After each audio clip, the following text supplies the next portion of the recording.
अस्सलाम वालेकुम, welcome to my YouTube channel Saba chemist और मैं हूं आपकी professor Saba sir. Today our topic of discussion is Bohr atomic theory. Bohr ने जब रदरफोर्ड का एटॉमिक मॉडल जो हमारा प्रीवियस लेक्चर था, ठीक है, उसमें आप डिस्क्रिप्शन में उसका लिंक दिया गया है, आप उसको देख सकते हैं। रदरफोर्ड के एटॉमिक मॉडल में जब डिफेक्ट सामने आए कि रदरफोर्ड का जो एटॉमिक मॉडल पेश किया है वो क्या है, वो परफेक्ट नहीं है, तो नील बोहर ने, ये था एक साइंटिस्ट नील बोहर, इसने क्या किया था, इसने 1930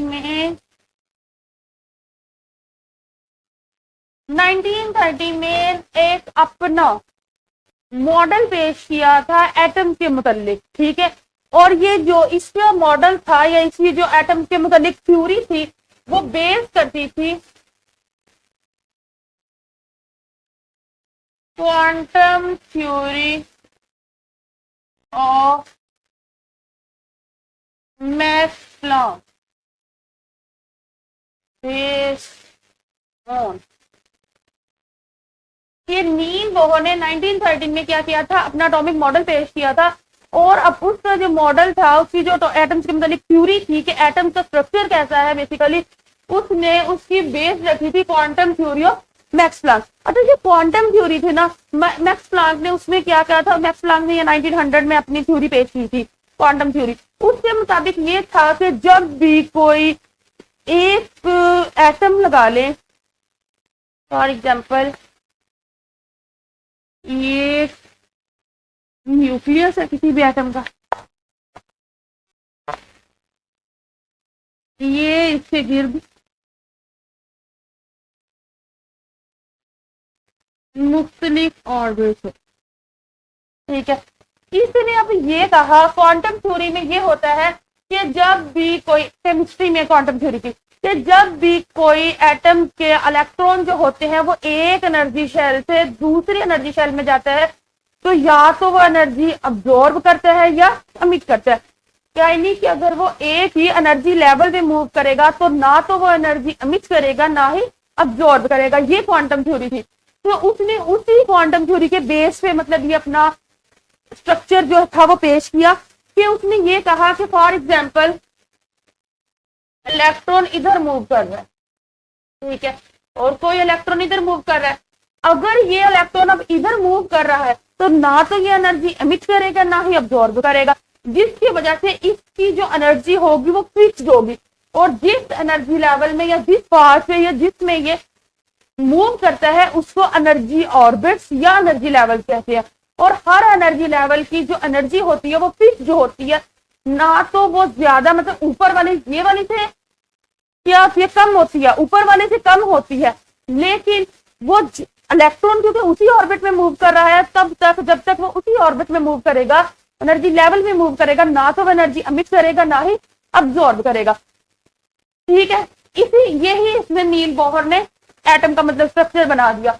इसलिए यही एटम का एक स्ट्रक्चर है कि ये इधर इलेक्ट्रॉन मूव कर रहे हैं तो ना तो ये एनर्जी एमिट कर रहे हैं ना अब्जॉर्ब कर रहे हैं।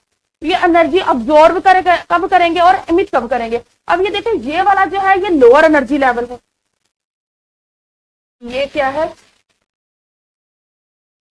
Lower energy level.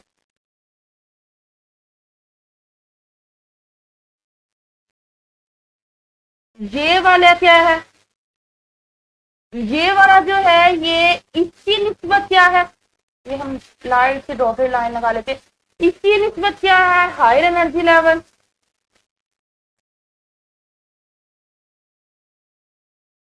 और इसकी निस्बत अगर हम लोग ये देखें तो ये है लोअर एनर्जी लेवल।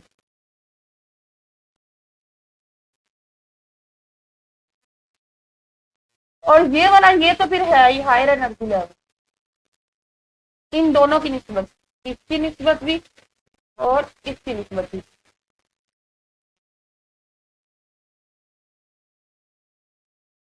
अच्छा, अब नील बोहर ने क्या कहा, नील बोहर ने यह कहा कि जब कोई भी इलेक्ट्रॉन लोअर एनर्जी लेवल से हायर एनर्जी लेवल में जाता है तो वो क्या करता है, एनर्जी को अब्जॉर्ब करता है, क्योंकि नीचे से जब ऊपर जाने के लिए एनर्जी को लगाना पड़ता है, एनर्जी ज्यादा एनर्जी चाहिए होती है, इस लेवल की एनर्जी कम है, इस लेवल की एनर्जी ज्यादा है, तो इस लेवल तक पहुंचने के लिए उसको एनर्जी क्या करनी पड़ेगी, अब्जॉर्ब करनी पड़ेगी।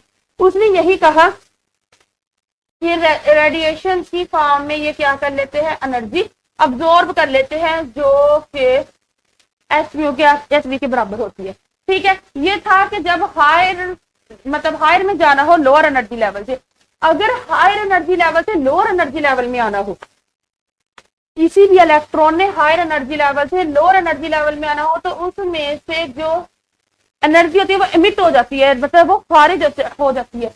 तो ये इलेक्ट्रॉन क्या करेगा, ये इधर मूव कर जाएगा, ये जब इसने अब्जॉर्ब किया तो ये इधर मूव कर जाएगा।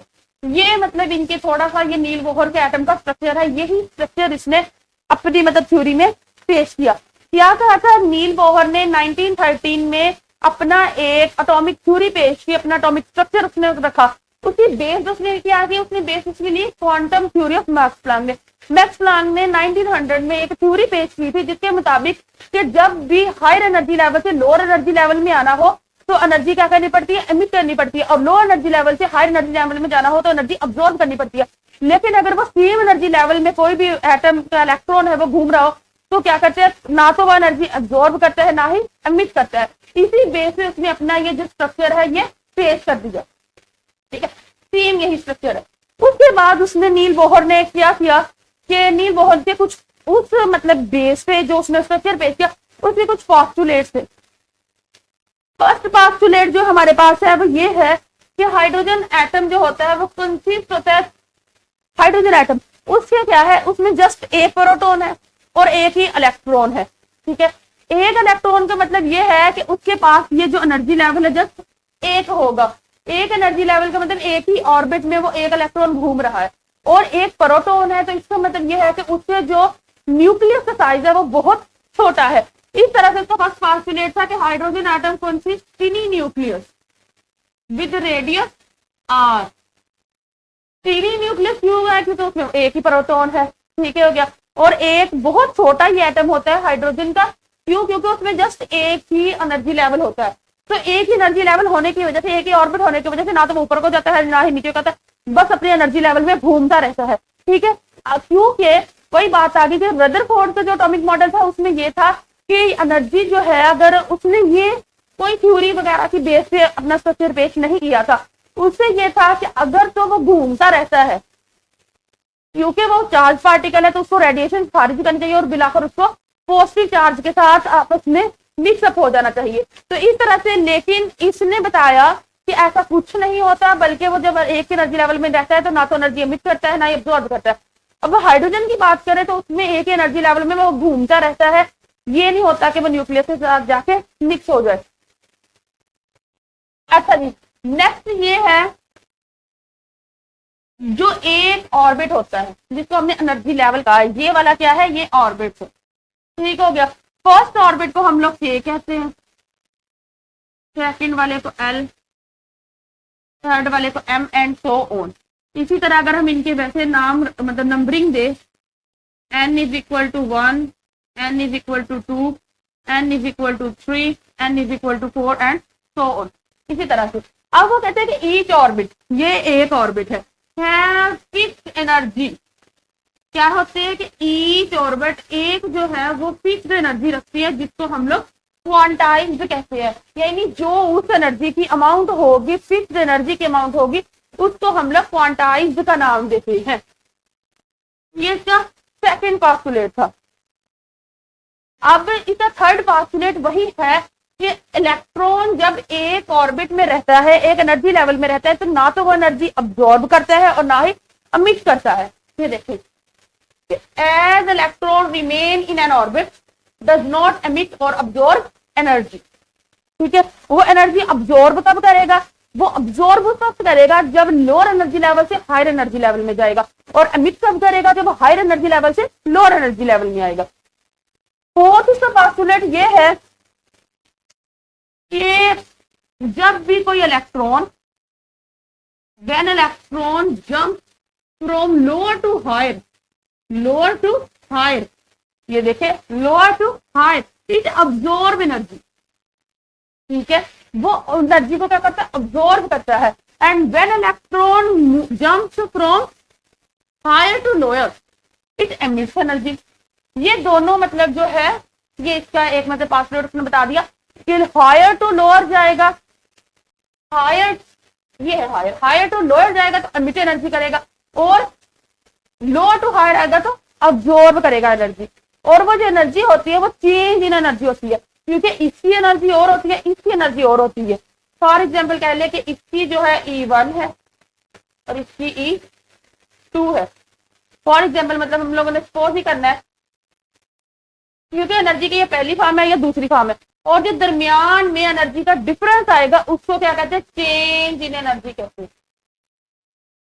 ये देखिए वो होगी कि चेंज इन एनर्जी किसके बराबर है, E2 माइनस E1। अच्छा जी, प्लांक्स के मतलब जो इक्वेशन थी उसके मुताबिक del E is equal to HV,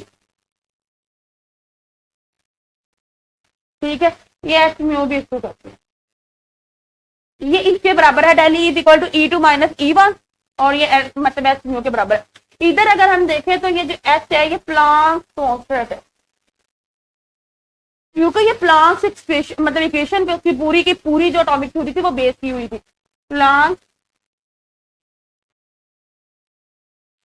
constant है, और अगर इसकी हम वैल्यू देखें तो वो है 6.63 into 10 raise to power minus 34 joule second, ठीक है, ये इसकी क्या है, ये इसकी वैल्यू है, ये प्लांक्स है। अच्छा जी, आगे वाला ये था कि कोई भी इलेक्ट्रॉन जब ये एक ऑर्बिट में, ये वाला एक ऑर्बिट है, इसमें मूव कर रहा है ना, तो वो एक फिक्स एंगुलर मोमेंटम रखता है, क्योंकि हर घूमने वाली चीज का कोई ना कोई एंगुलर मोमेंटम होता है, हर चीज जो मूव कर रही होती है उसका मोमेंटम होता है, और अगर वो सर्कुल में घूम रही है तो उसका एंगुलर मोमेंटम होता है, ठीक है। तो हर ये इलेक्ट्रॉन जो है एक ऑर्बिट में मूव कर रहा है तो इसका क्या है, एक फिक्स एंगुलर मोमेंटम होता है जो कि mvr के बराबर होता है। अगर हम ये देखें तो कहते हैं कि mvr is equal to ns over 2 pi. इधर हम क्या देखते हैं, m मैस है, v इसकी स्पीड है, r रेडियस है, h जो है वो प्लांक कांस्टेंट है, ये पाई है, ये कांस्टेंट है 2। ये जो n है ये n यही है, n इज इक्वल टू 1 2 3, ठीक है, कि यानी कि ऑर्बिट्स ये जो एनर्जी लेवल्स है इनकी तादाद को क्वांटम नंबर भी इनको कह देते हैं, लेवल नंबर भी कह देते हैं, ठीक हो गया, ऑर्बिट नंबर भी कह देते हैं, उनकी तादाद जो है वो n से जाहिर की गई है। n जो है वो 1 हो सकता है, 2 हो सकता है, 3 हो सकता है, एंड सो ऑन, इसकी कोई भी मतलब नहीं है। ये हमारा आज का टॉपिक था, बोहर एटॉमिक थ्योरी, ठीक है। और अगर कोई आप लोगों को समझ ना आई हो तो आप कमेंट सेक्शन में कमेंट करके पूछ सकते हैं। अपना ख्याल रखिएगा, अल्लाह हाफ़िज़।